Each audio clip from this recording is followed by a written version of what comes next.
Good afternoon, friends. எல்லாரும் wait பண்ணிட்டு இருந்தது சீட்டட் ஆன்சர் கியூட ஃபர்ஸ்ட் பேராகிராஃப் நம்ம இப்போ பார்க்க போகிறோம். ஸோ இது ஒரு அன்அஃபிஷியலான ஆன்சர் கீ தான். ஸோ 91st கொஸ்டினுக்கு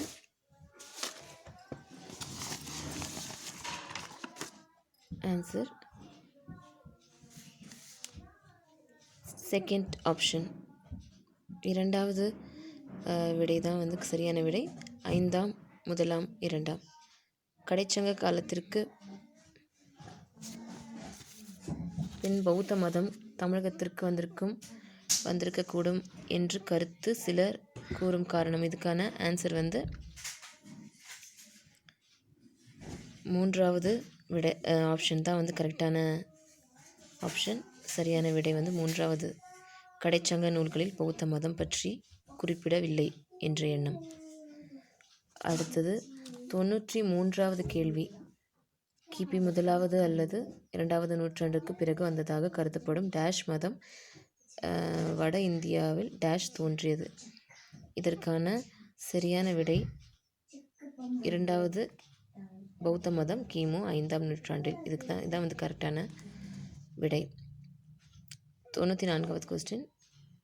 டேஷ் புலவர்களின் டேஷ் கடைச்சங்க நூல்களுள் டேஷ் அது காணப்படுகின்றன. அதுக்கு வந்து கரெக்டான சரியான விடை வந்து 4வது பௌத்த மத செயல்கள். இதுதான் வந்து 4வது தான் கரெக்டானது.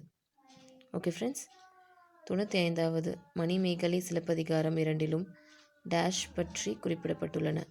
டேஷ் புலவர்களின் செயல்கள் கடை சங்க டேஷ் காணப்படுகின்றன. இதற்கான கரெக்டான சரியான விடை 3வது பௌத்த மத தொகை நூல்களில். இதுதான். அடுத்தது 96வது கேள்வியை பார்ப்போம். கடை சங்க காலத்து டேஷ் புலவர் டேஷ். இதற்கான சரியான விடை 1வது விடை தான். பௌத்த மத இளம்போதியார் இப்படிங்கிறது தான் வந்து கரெக்டான ஆன்சர். 97வது கொஸ்டின்.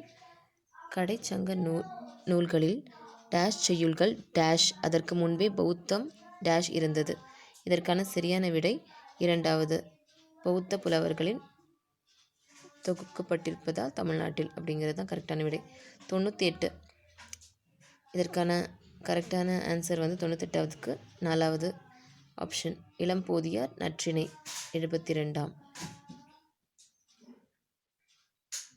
Okay friends. அடுத்தது 99வது கேள்வி. நூற்றாண்டு என்ற சொல் இப்பகுதியில் எத்தனை இடங்களில் உள்ளது? நீங்கள் சரியாக அந்த பத்தியை வாசித்து பார்த்தீங்கன்னா தெரியும். இந்த பத்தியில் 3 இடங்களில் நூற்றாண்டுங்கிற சொற்கள் இருக்கிறது. ஸோ இதுக்கான கரெக்டான சரியான விடை 3வது ஆப்ஷன். Thank you friends.